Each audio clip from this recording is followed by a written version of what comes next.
11. Utuletee msaada juu ya mtesi. Maana wokovu wa binadamu haufai. Utuletee nini? Utuletee nini? Magari. Utuletee nini? Fedha. Utuletee nini? Mali.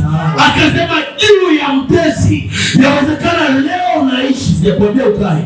Mtesi wako anatembea juu ya kichwa chako. Lazima tupambane kumwambia Baba, tunahitaji msaada. Tunahitaji msaada. Tunahitaji msaada. Tunahitaji msaada. Tunahitaji msaada. Akawe msaada juu yetu. Ndio Bwana Yesu. Sema Bwana Yesu. Sema Bwana Yesu. Bwana Yesu. Bwana Yesu. Utuletee msaada juu ya mtesi. Maana wokovu wa mwanadamu haufai kitu. Hebu mwambie Bwana, naomba msaada wako. Hebu inua kinywa chako. Hebu useme kuomba. Hebu unakufuatilia wachia mitandao. Hebu mwambie Baba, nahitaji msaada. Wachia watoto wangu. Nahitaji msaada. Wachia mume wangu. Nahitaji msaada. Wachia mke wangu. Nahitaji msaada. Wachia biashara yangu. Hiyo Zaburi. Hiyo Zaburi. Hiyo sura 60. Mwanzo wa 11. Nakuomba utuletee msaada. Hebu mwambie Baba, wala sio mali, wala sio fedha, wala sio kujulikana.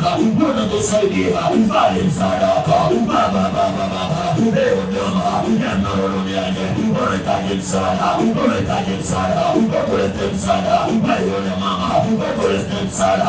Mayole baba, utuletee msaada. Mayole bebe, utuletee msaada. Hebu mwambie Baba, wala sio mali yangu, wala sio fedha yangu.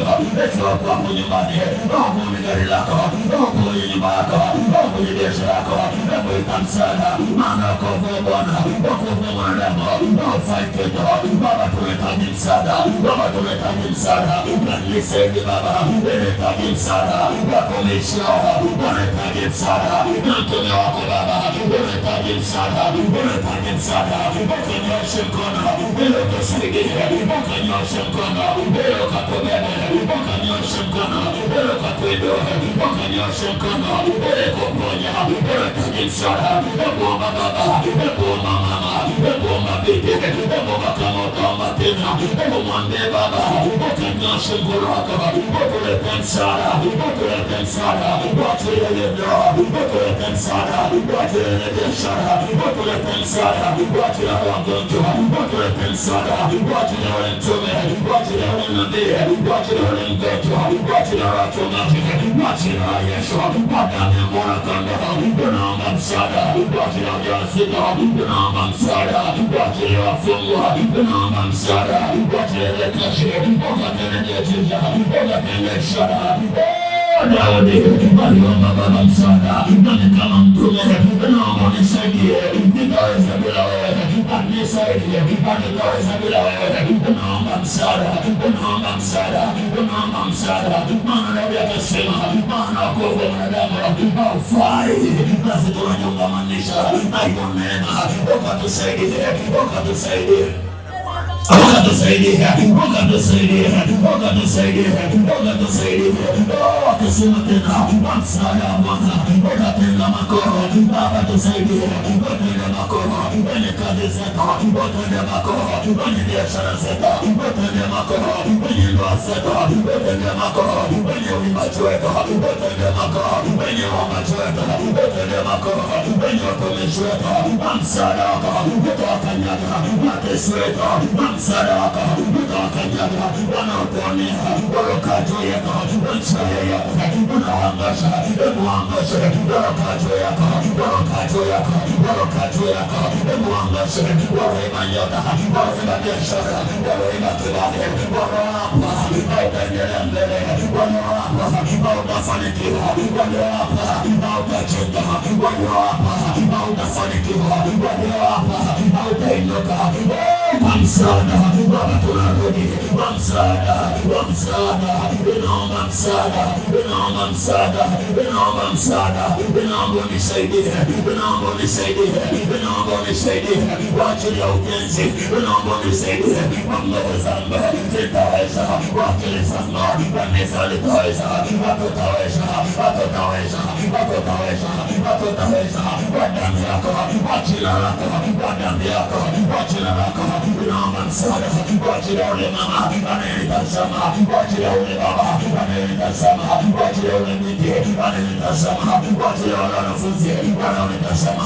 Ninaomba msaada, ninaomba msaada, ninaomba msaada, ninaomba msaada, ninaomba msaada, ninaomba msaada, ninaomba msaada, ninaomba msaada, ninaomba msaada, ninaomba msaada, ninaomba msaada, ninaomba msaada wa kutembea kwa jina lako, wa kutembea kwa wingu lako, wa kutembea kwa jina lako, wa kutembea kwa nguvu zako. Ninaomba msaada, ninaomba msaada, ninaomba msaada, ninaomba msaada, ninaomba msaada, ninaomba msaada, ninaomba msaada, ninaomba msaada, ninaomba msaada, ninaomba msaada, ninaomba msaada, ninaomba msaada, ninaomba msaada, ninaomba msaada kwa jina la Yesu, kwa damu ya Yesu, kwa jina la Yesu. Msaada Baba kwa ajili ya Tanzania, kwa ajili ya uchaguzi, kwa ajili ya Zanzibar, naiombea mipaka Tanzania, ikawake moto. Tunakataa vita Baba, tunakataa vikundi vya kigaidi kwa jina la Yesu. Sema Bwana Yesu, kwa nguvu zako tutawaangusha watesi wetu, kwa nguvu zako tutawaangusha magonjwa, tutaangusha umaskini, tutaangusha mafarakano, tutaangusha kila namna ya chuki, tutaangusha kila namna ya maumivu, tutaangusha kwa jina lako. Hebu mpige Bwana makofi, hebu mpige Bwana makofi, hebu mpige Bwana makofi shahidi. Hebu mwambie Baba, bila wewe sitarusha kazi ya shetani. Wakati kwa Jumapili iliyopita, Jumapili iliyopita wakapo kwa kuna nini mikono yetu? Mmebarikiwa, mjabarikiwa? Basi jipongezeni basi. Makofi ya upako. Wewe ile wiki nzima tukaenda kumaliza na Jumapili na mimi nimefurahi sana maana praise team hamjaniangusha jamani. Hebu jipongezeni praise team. Praise team wajipongeze. Wameimba kama Mama International. Bwana Yesu asifiwe sifa. Hebu kitu ambacho unachubiri kwambie ndugu yangu. Kama ni Mama Elini, Mungu amekupa kitu kwa ajili ya Mungu kufanya. Kama ni Mama Furaha, hebu pigeni makofi Mama Furaha, nimeona leo. Wanapotezana. Chips. Baba. Mtume naye unaona sasa ameanza. Ameanza vizuri amechanganya katikati. Haleluya. Jamani, tumshike Kristo na Kristo atatushika. Wakituma mishale ya kufa, wanakuta unalindwa. Wanaweza kusifa. Wakituma mauti, wanakuta umekumbatiwa na maombi. Wakisema hata endelea, hata omba, hata fanya hivi, hata safiri, hata pendwa, wanakuta umezingirwa ndani ya Mungu. Wanaweza kusifa. Lakini kama hauna dira, wala sio mtu wa ibada, my friend, wewe ni chakula cha wachawi. Wakisema tumtoe nani, wanajua huyu binti huyu tumpe hata ugonjwa, tumpe sukari, tumpe ukimwi, tumpe chochote tu akauki. Ila sio wewe kwa jina la Yesu Kristo. Unakamata chuma, wangapi wanajua ile chuma ya haisi? Wangapi wanashapanda haisi wako wamesimama? Unakamataje chuma waga? Hebu onyesha kwa nini chuma hapo, ambapo tumisha nasoma. Unakamataje chuma? Unakamata kwa nguvu. Kwa hata ukienda hivi hamna kitu. Ukienda hivi na huyo mtu ndo anayefanikiwa. Haleluya. Anayekamata imani, anayekamata maombi, anayekamata utoaji, anayekamata kwamba nitang'ang'ana. Yakobo akang'ang'ana mpaka alfajiri. Akasema niachie basi, hakuna. Alifanyaje?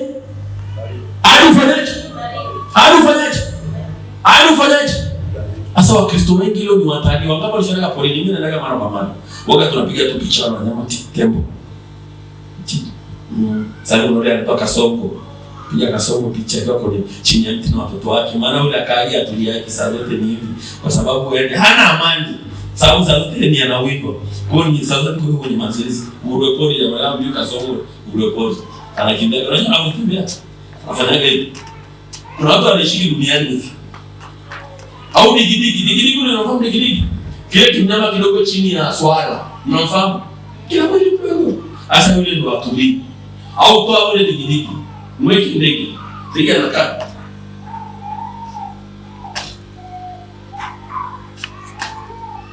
Nawezekana kama umeshako unaishi. Akishakuja nimefanya basi ameshapa. Hata location. Sema hayo maisha ya kuishi kama ndege. Sema na halali kwa jina la Yesu. Na halali kwa jina la Yesu. Naishi kama simba. Wangapi wanaishi kama simba? Unaenda kuishi kama simba maafra. Unaishi kama simba. Simba haogopi. Simba kulindo leo vitu bwana.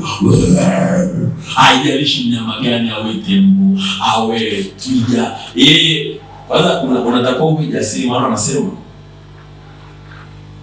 simba hawazi, yani haogopi, yani hawazi. Let's say mnyama kama swala au mwingine kwamba ananifikiriaje. Unanielewa? Hawazi. Yeye anachojua anataka nini? Anataka nini? Chakula. Na wewe pia unapaswa imani yako uiangalie kwamba hapa ndipo majibu yangu yalipo. Sitaangalia kulia, sitaangalia kushoto. Waseme mtume gani? Waseme nini?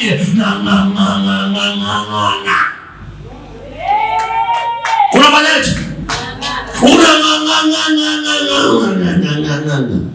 Sasa watu wengine kama sendegi. My friend, utafanya kazi kufuza upepo. Lakini ukashika vizuri, ukashika imani yako, ukawa ni mtu wa kuomba, ukawa ni mtu wa kumwimbia Bwana. Kama hii praise hivi, akasema hii praise ndio inaingia kutoka Dar es Salaam, ile Agape Gospel, kajua ni branch yao hivi. Kiongozi hapo na Mathayo, kajua ni branch ya ile Agape kwa na wangapi wanafahamu Agape? Agape kwa wangapi wanafahamu? No, hivi ni mko nchi gani? Wenye simu kubwa hapa. Wanaifahamu Agape? Wakiimba. Hata yenyewe hii praise yangu kwa vile wapige kwa makofi na vigelegele. Wapigie tena makofi. Wangapi mmesikia mpaka mmekuja na roho ikakimbia? Wangapi roho imekimbia walipokuja hapa waliposikia hii praise? Kuna watu wamekuja hapa wamekasirika. Lakini praise ile kwa hapa. Wow. Yeah, Jesus is good all the time. Roho ile unapoimba vizuri, una roho inakimbia ndani ya mtu. Bwana Yesu apewe sifa. Kwa hiyo niwapongeze kwa wiki nzima kongamano umekuja hapa, amekuja Mheshimiwa Nabii Ernest hapa, ameshirikiana na sisi, Adamu haji tulianza naye Jumapili ile pale. Wote Mungu awabariki kwa nafasi zenu. Haleluya. Msigeuke nini? Nyuma. Tusogeni mbele kwa ajili ya Bwana. Wangapi walitembelea makao mapya? Kanisa. Amen. Kweli kule umependeza, kazi ya mtume ni nzuri, imependeza na siku yote nadhani tutahamia, maana mimi nitamani hata tuhamie siku hiyo maana umependeza. Sema wanakwenda kutufundisha. Hilo neno ni la kwangu na la kwako juu ya mwanamke mshunani. Sema mwanamke mshunani. Mwanamke mwenye cheo. Karibu mtumishi wa Bwana. Wafalme wa Pili mlango wa 4 mstari wa 8. Ndio. Hata ikawa siku moja Elisha alikwenda Shunemu, na huko kulikuwa na mwanamke mmoja mwenye cheo, naye akamsurutisha aje ale chakula. Ikawa kila alipopita njia ile huingia na kula chakula. Hata kwako huingia. Hata ikawa siku moja Elisha alikwenda Shunemu, na huko kulikuwa na mwanamke mmoja mwenye nini? Hebu jamani, mwenye nini mtumishi mwanamke? Mwenye nini? Cheo. Wewe una nini hapo ndo kama mwenyekiti? Una nini? Mwanamke mwenye nini? Habari za mwanamke mwenye cheo. Tutaangalia sifa za ule mwanamke. Tutaangalia na miujiza aliyoipata. Maana ni mwanamke ndio mwenye cheo lakini ana shida. Wangalia mwanamke kumwambia unaweza kuwa ni mzuri lakini una shida. Akaangalia uzuri wa hiyo face. Unaweza ukawa hivyo ulivyo lakini uko una nini? Mwanamke mwenye cheo. Kama rozungumzia labda ile mwanamke wetu hapa, simzungumzie mama yetu huyu wa mambo ya nje. Waziri. Kafu mwenye cheo. Akawaje mtumishi wa Mungu. Mstari wa 9. Ndio. Yule mwanamke akamwambia mumewe, tazama mimi naona ya kuwa mtu huyu apitaye kwetu mara kwa mara ni mtu mtakatifu wa Mungu. Hapo hapo. Naye akamshurutisha aje ale chakula. Ikawa kila alipopita njia ile huingia kula chakula. Mwanamke huyu, sifa ya kwanza, mkarimu. Ni nani? Ni nani? Wewe kama ni mchoyo usisema ni mkarimu. Sifa ya mwanamke ni nani? Mtoe mwanamke, jiweke wewe hapo, loka hapo. Jiulize, una hizo sifa? Mkarimu. Mama huyu amemwona tu mtumishi anapita kwa Elisha, baada amemsaidia mwanamke mmoja kule, alikuwa anadaiwa, mume wake alikuwa ni mtumishi, ikaenda hiyo sasa, wakaja watu ambao wanataka kuuza watoto, basi akazungumza na Elisha, Elisha akamtendea muujiza. Kwa hiyo habari hii inaendelea. Kwa mwanamke mwenye cheo sasa ameshafika pale, anamuelezea kwamba anaanza kuzungumza kwa habari njema kuhusu mtumishi. Akasema akamshurutisha Elisha aje ale nini?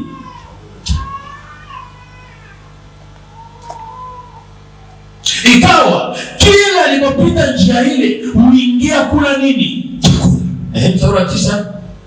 Yule mwanamke akamwambia mumewe, ndio, tazama mimi naona ya kuwa mtu huyu apitaye kwetu mara kwa mara ni mtu mtakatifu wa Mungu. Yule mwanamke akaelezea habari za nabii, akaelezea habari za mtume, akaelezea habari za madhabahu hii ya nuru duniani. Anazungumza kwa habari ya mume wake, anamuelezea habari za mtume.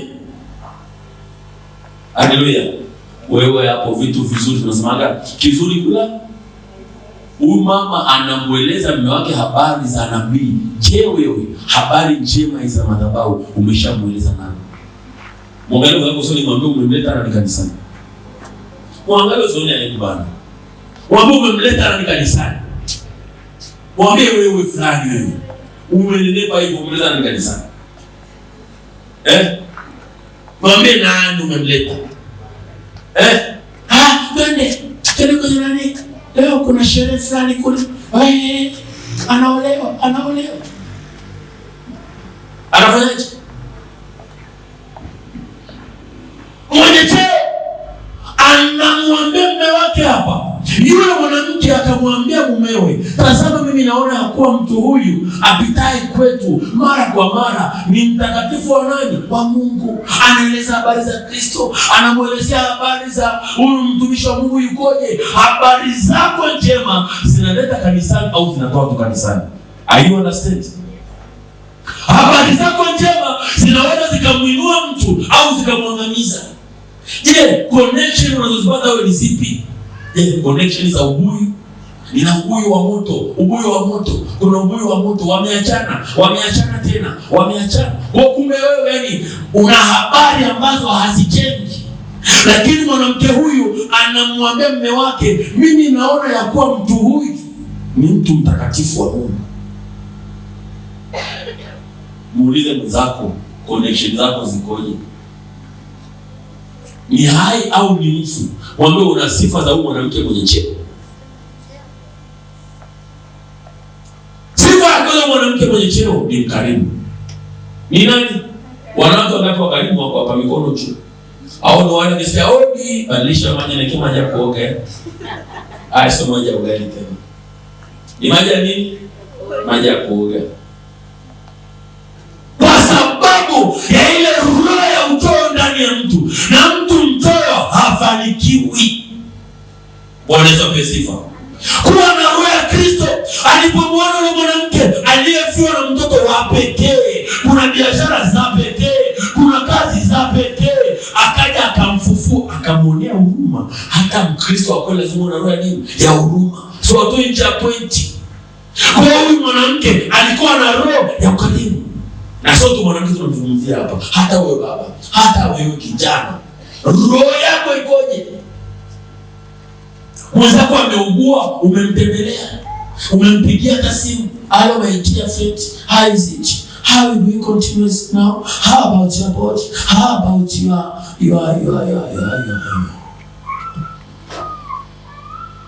Wanaweza pesi. Mkarimu anazungumza kwa habari za nabii Elisha. Mstari wa 10 akasemaje mtumishi wa Bwana? Mstari wa 10. Ndio.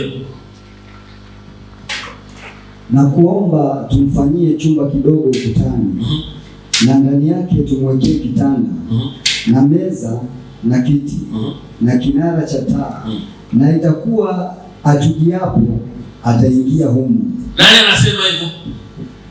Nani anaongea hivyo? Nani anaongea hivyo? Wanawake, jipigeni makofi. Wape zawadi wapo wanawake. Wape wanawake zawadi.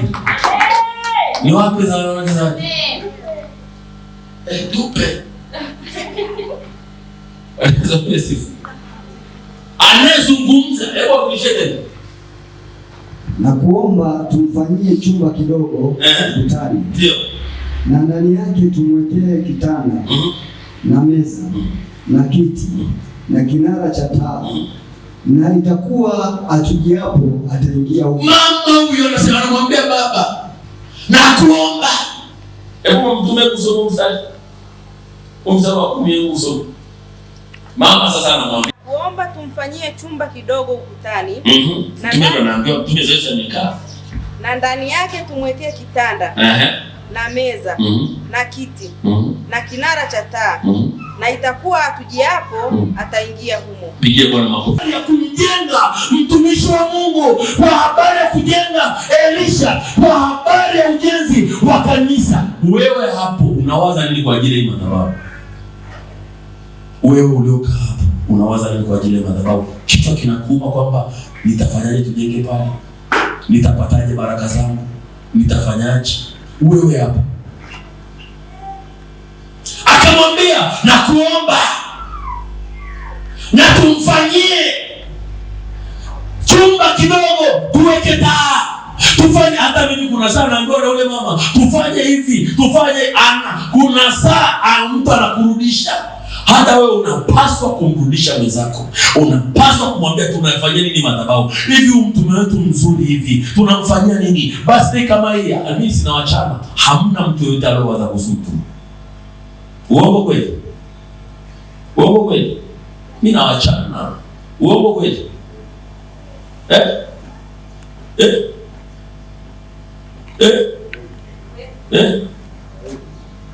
Maana ni uongo kweli?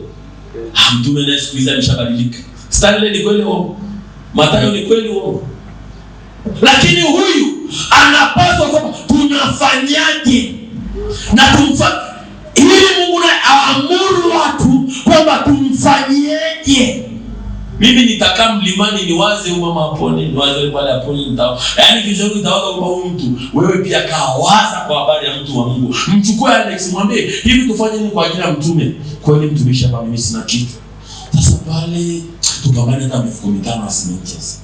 Hebu pale tupambane kwa ajili ya nchi. Hebu tumfanyie nini na huyu mtumishi ili na yeye tufanyaje? Anawaza kwa habari ya mtu wa Mungu.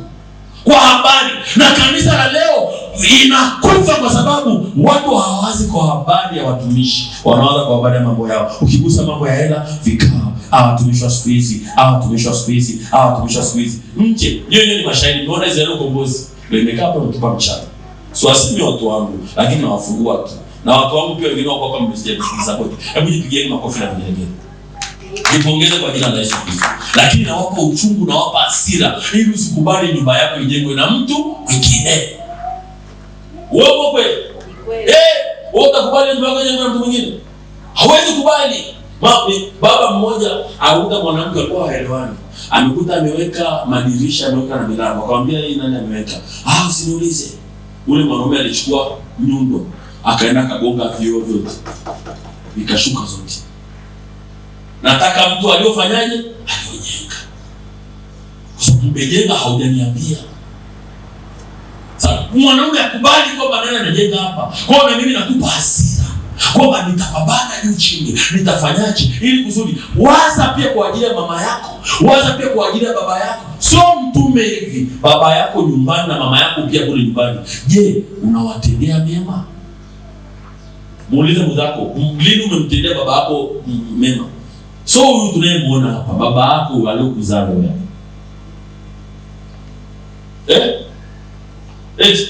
Lini umeshamtendea mema? Mama huyu anawaza kwa habari ya Elisha kwamba naona mtu huyu, naona huyu mtume wetu anapambana, tufanyaje na sisi?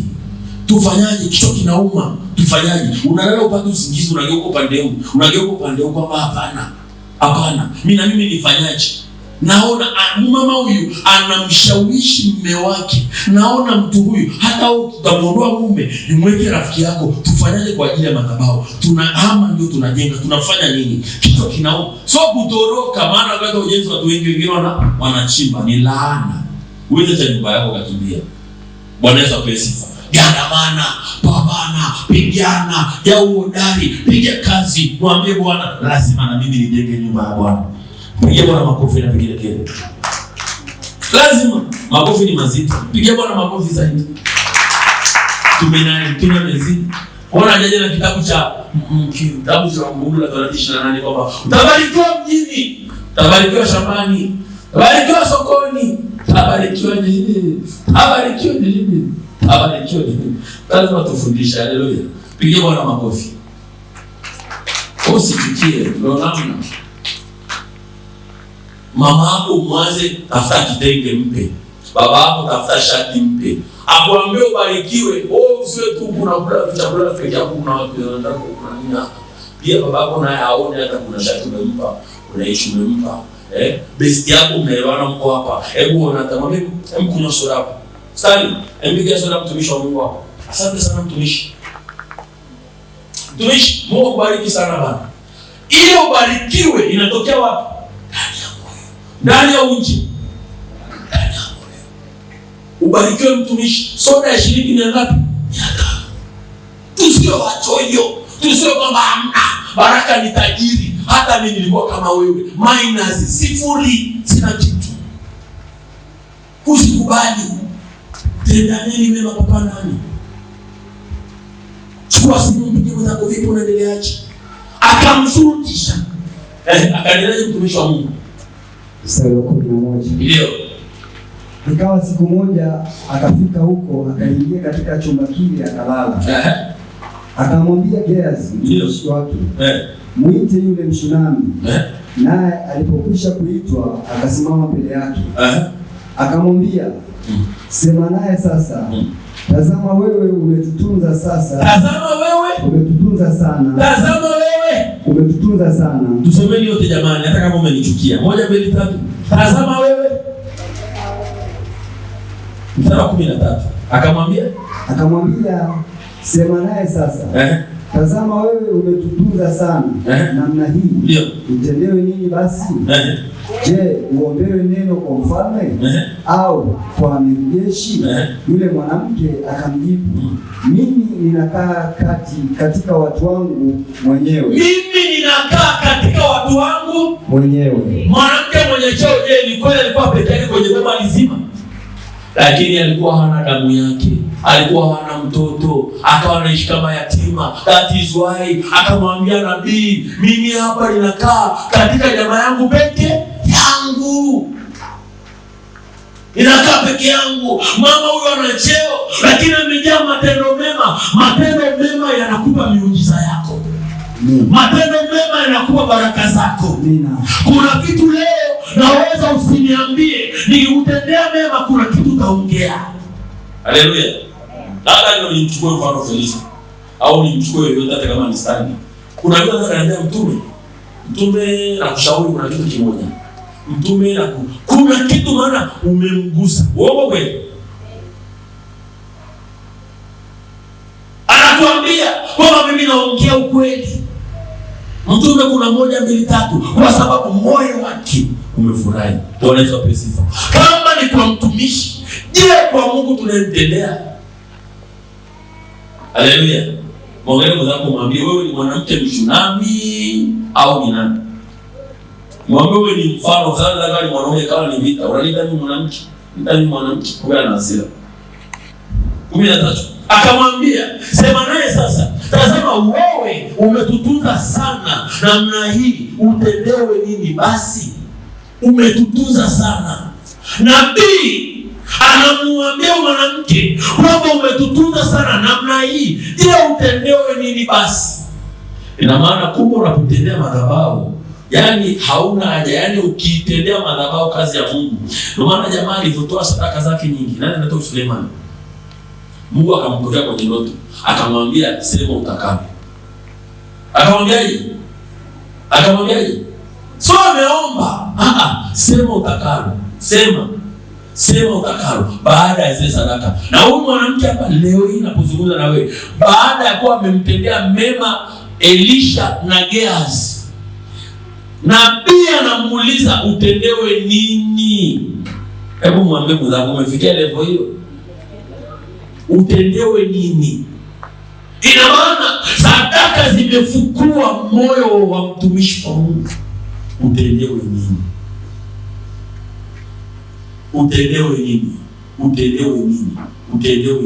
Amemgusa Mungu. Mwambie mwenzako mguse Mungu. Mguse Mungu. Na unaanza kumgusa Mungu, tena kumgusa jirani yako. Sasa wewe kama hata jirani yako kumleta pesa shilingi 500, utamgusaje Mungu mpendwa? Pesa shilingi 500. Atamgusaje Mungu? Maana tunaanza sisi kwa sisi hapa ndani hivi. Tunaanza kwa ndani. Utendewe nini? Na pia anamuuliza huyu mama. Just imagine mtu mwenye cheo ni boss, lakini kumbe mama huyo ana udhaifu. Akamwambia mtumishi wa Bwana. Mstari wa 14. Ndio. Akasema basi atendewe nini? Gehazi akajibu, hakika hana mwana na mumewe ni mzee. Hapo baba. Hakika hana mwana. Hana mwana. Na mumewe ni mzee. Nina biashara lakini kulipia frame na kopa. Nina watoto wazuri lakini hawanisaidii. Nina mume mzuri lakini hana msaada na mimi. Nina sura nzuri lakini sina mume. Kila ananitongoza hataki kuishi na mimi. Hakika hana nani? Mwana. Na mume wake ni mzee. Are you understanding my friends? Are you okay? Na mume wake ni nani? Ni mzee. Hakika hana mwana, lakini ni mama mwenye cheo, mwenye mamlaka, mwenye nguvu zote, lakini hakika hana. Kuna vitu hauna hapo ulipo, na wewe mwenyewe unatambua kwamba kuna mambo yangu hayaendi kabisa, lakini niko madhabahuni. Kuna shida gani? Kuna tabia ambazo ninazo, lakini bado niko madhabahuni. Je, hali yangu ikoje? Nina cheo ndio, lakini hana mwana na mume wake ni mzee. Muulize mwenzako, mwambie una sifa za huyo mwanamke mshunani. Mwambie unataka uwe kama mwanamke huyo mshunani. Mwambie kumsome vizuri umeelewe. Msome vizuri ufanyaje? Uelewe. Mwanamke mwenye cheo, ana cheo, ni mzuri, anaenda vizuri, lakini hana mwana. Gehazi, wale wakupo mama hajaongea, ni mtumishi wa mtu wa Mungu akasema, baba huyu mtu hana mtoto. Ya Gehazi naye amefurahia jinsi walivyotunzwa, wamekula, wamekunywa, wamewekewa chumba kizuri, wamelala. Kwa hiyo mama hana haja ya kuongea. Hebu nikwambie, sadaka zako zitaongea pale mahali watu wamenyamaza. Haleluya. Pale mahali watu wanasema tumfute huyu kazi, sadaka zako wewe umfute kazi. Ya huyu hafai. Hatumtaki kwenye baba letu kuolewa hapa. Hatumtaki. Nimesema kama mimi ni mama yake anisikilize mimi. Mwanamke mshunami wewe unamwambia ninatawala hapa kwa jina la Yesu. Ninatawala hii ndoa ya kwangu. Na huyu mwanaume ni wangu. Unaanza kutolewa ndani kwa ajili ya wake wa mama wako. Na kuna watu wasikiza mama mkwe. Mtu anakuacha kweli. Anakuambia mimi kweli baby, I love you, baby, I love you popo, my dekio, my malapa, my nini. Lakini mimi familia yangu haikutaki. Naona sema naomba basi kubeki kila kilicho changu. Naomba sana harusi yangu. Kama sana harusi yangu. Baki yangu sana kukunda. Ninyoshe tanguliza zile nikamera na mimi. Kama mfatameni. Onesha pesi. Lakini kama una mamlaka na umesimama kwenye madhabahu kama hizi, unamwambia hapana, haendi mtu mahali. Mapepo ninawasemesha ndani ya yule mama mkwe na apulizia moto. Toba. Bali. kuingia story. Mali. Umefanya diversion. Umefanya nini? Diversion. Lakini umesimama vizuri na madhabahu. Madhabahu unaitambua, na madhabahu usiyoitambua hauitolei sadaka. Na hiyo madhabahu hizo utambua. Hawaweza kuzipa. Lakini madhabahu unaitambua, hata mfalme wa Bila Mafimason wana siku zao za kafara. Tunataka ima wiki ijayo aje kuwakilisha ima tuje na kutoka kwa kwanza. Tutaki upinzani mwenye sadaka yako. Anapinga au atapinga? Haizi pinga. Sababu anataka aendelee kuwa na mali, aendeshe magari makubwa, akae ile ghorofa, awatemee watu mate. Lakini kwa Mungu hakuna masharti.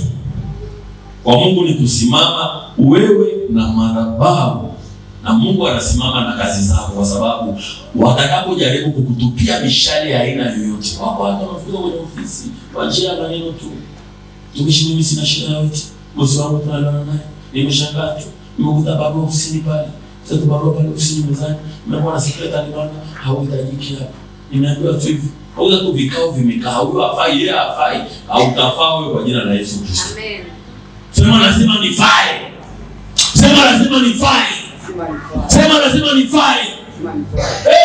Daniel alifaa mara 10. Na wewe ndo Daniel wa leo. Na mimi mtume ni Daniel wa leo. Amen. Bwana Yesu asifiwe. Na wewe ni mwanamke mshunami wa mwaka juzi au wa leo? Mwongea kwa kumwambia vaa uhusika wa mwanamke mshunami. Pigie Bwana Yesu makofi na vigelegele.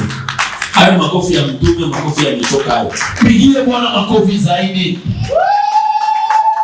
Makofi ya upako. Are you understand? Clap for Jesus, everyone. Clap for Jesus. Clap for Jesus. Kwa wingi wetu tukivaa roho ya mwanamke mshunami, tutaingia mtaani, tutafanya injili, tutamsemu, tutafanya hivi. Wenzako wapendwa muone wameligalega simu, unaendaje dia? Safi za huko, safi unaendaje? Ili Mungu na sisi afanye kitu kwa ajili ya maisha yetu. Bwana Yesu apesi. 10 na ngapi mtumishi wa Mungu? 15. Ndio. Akamwambia mwite. Naye alipokwisha kuitwa, akasimama mlangoni. Akasema, ndio baba. Panapo wakati huu mwakani utakumbatia mwana. Akasema, la bwana wangu, wewe mtu wa Mungu, usiniambie mimi mjakazi wako uongo. Hapo mama ameenda pakulala kwa waganga ili apate mimba. Ameenda kunywa madawa, amechemshwa mizizi, amepakwa na machale na machanjo ya kila aina. Wakati nabii anamwambia mwakani majira kama haya, anaona ni wale. Nazikana na wewe umekuja hapa kunitest. Mimi nikwambia utafanikiwa kwa jina la Yesu Kristo. Amen. Panapo majira mwakani kama haya, utakumbatia nini? Hebu na wewe kumbatia mwana wako kwa jina la Yesu Kristo. Mwana ni mahitaji yako ya muda mrefu. Mwana ni hali yako nzuri unayoitaka. Mwana ni biashara au kazi unayoiomba. Acha Bwana akupe kwa jina la Yesu Kristo. Mwakani majira kama haya, mama akasema usimzanie mjakazi. Sema wanawake wa zamani wanapenda kwa sababu ni wanyenyekevu. Hana alimuita ili usimzanie mwanao kwamba ni mjakazi. Hebu leo nimwambie mtu wako ni mjakazi wangu, utafurahia show yake. Ananionaje mimi? Lakini mama akasema usimzanie. Mrudishe pale mpendo wangu. 10 na ngapi? 15. Akamwambia kamwite. Naye alipokwisha kuitwa, akasimama mlangoni. Akasema, panapo wakati huu lazima nipate. Ndio. Na unatoka unaenda kutafuta kazi, usikae tu hapo, unakaa hapo nyumbani. Akasema mtembea bure. Kwenye TV pale. Kids movie. Sinema zetu.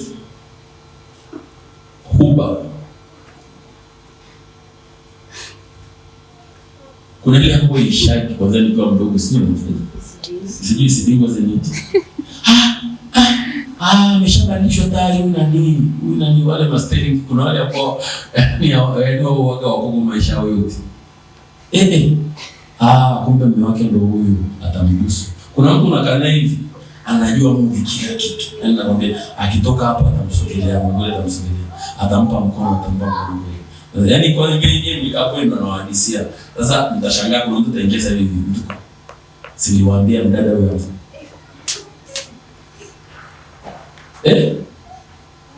Wewe mwambie fungua Zaburi, anaenda kwenye Mwanzo kwenye aliomo za Zaburi Mwanzo. Kwa kwenye Ufunuo Zaburi. Mama fungua Filemoni kwenye Ufunuo wa Yohana. Basi fungue Mathayo anayepiga kibodi. Na kwenye Ufunuo wa Yohana. Paka mpiga kibodi lazima ajue kama ni nini. Mungu imechanganya. Sema Bwana Yesu. Yasokuwa na maana. Yasikae hapa. Piga hicho kichwa. Unafanyaje? Piga hicho kichwa. Unapiga hicho kichwa. Yasokuwa na maana ndio yajaye huko. Yasijaye huko ndani. Yenye maana ndio yajaye. Amen. I don't understand. Mtu anajua full episode 1 mpaka episode 100. Zote anajua zote. Sasa leo ukimwambia hata hebu ongea hata chakula, unaweza kumfikisha mtu kumwambia karibu mama tuongee chakula. Wanafanya hivyo. Kwa mzima na urefu wake. Amen. Sasa tuombe. Bwana Yesu, ninakushukuru kwa ajili ya riziki mbele yetu. Baba, tunabadilisha chakula hiki kwa damu na mwili wa Yesu Kristo. Watumishi wako wanapokuwa wakajengeke kimwili na kiroho. Naomba pia usiwavukie kwa jina la Yesu Kristo. Baba, ninakushukuru. Amen. Karibuni watumishi. Mpendo unaombeaje? Hata ana mgoro mzito. Aina chumvi, pilipili ameshaje na pilipili. Jamani pilipili. Akula mpaka visi utavimbiwa my friend. Au unakula kitu tumwili. Sasa kunywa magadi kula ni na kumbe mapepo umekula mapepo. Sio kila mahali pakula my friend. Baba mmoja miaka nyuma nimeshangaa hata mara ya kwanza nimeshangaa. Mtu tumbo wa mtu kwa bali kufanya. Kumbe amelongo. Au anaendelea mashamba na nini kabisa. Una neema wewe ambayo unaweza kuomba, unaweza kumlilia Mungu, unaweza kufanya nini? Hebu simama kwenye njia mpasayo na Mungu atakuacha kwa jina la Yesu. Pige Bwana makofi na vigelegele. Malizia hapo mtumishi wa Bwana tuingie kwenye maombi. Ndio? Mstari wa 17. Ndio. Yule mwanamke akachukua mimba. Ndio. Akazaa mtoto mume. Wakati huo mwakani kama Elisha alivyomwambia. Wakati huo na mimi nakutabiria hapa, nyosha mikono yako juu. Sema Bwana Yesu, mambo niliyokosa miaka mingi nakutabiria mwakani lazima yawe jinsi unavyotaka. Kama ni biashara nzuri, kama ni kazi nzuri, kama ni elimu yako, acha Bwana akifanikishe kwa jina la Yesu. Akifanikishe. Maana pia raha ya wokovu pia nao ufanikiwe. Haleluya. Usipofanikiwa utaweza kuendelea mbele. Kanisa. Lakini pia nao kama vizuri, nyokea hapa. Unaona kama praise ni mbona kuparakana hapa, mnaungana tunaomba, tunafanya nini, unawahi hapo na hiyo unafanya mambo kwa sababu kama ufanye ya Mungu atafanya yako. Kama ufanye, mimi nakwambia kama hauna budget ndani yako ya Mungu ndani, budget. My friend, unaishi tu, uoge, uende, ukae. Hamna kitu utafanikiwa kwenye maisha yako. Lazima ndani mwako pawe na budget. Jumapili ifike ukereke. Ijumaa ifike ukereke. Jumanne ifike kwamba leo nimemiss kwenda sehemu fulani. Mungu anasema nimejisazia kuna mtu ninaye kwenye familia. Basi kwa sababu una kiu kama ayala yonako kiu, acha ni bless. Bwana Yesu asifiwe. Kama hauna hiyo kiu maidia, mambo ni magumu sana kwenye maisha yako. Lazima una budget ndani yako. Naona kama watumishi hao kina Stanley na Alex saa 12 kasoro wanakuja hapa kwenye ibada za Ijumaa au Jumanne 12 kasoro wametoka kazini saa 12 kasoro saa 12 kasoro wanakuja wanaingia hapa 12 kasoro 12 kasoro. Kwanza unakuta Emmanuel hapa ameshafika saa 6:30 amekaa hapa anasoma Biblia na kunywa maji. Soma Biblia na kunywa maji. Soma Biblia na kunywa maji. Soma Biblia. Wakati huo kwenye biashara zako unahangaika.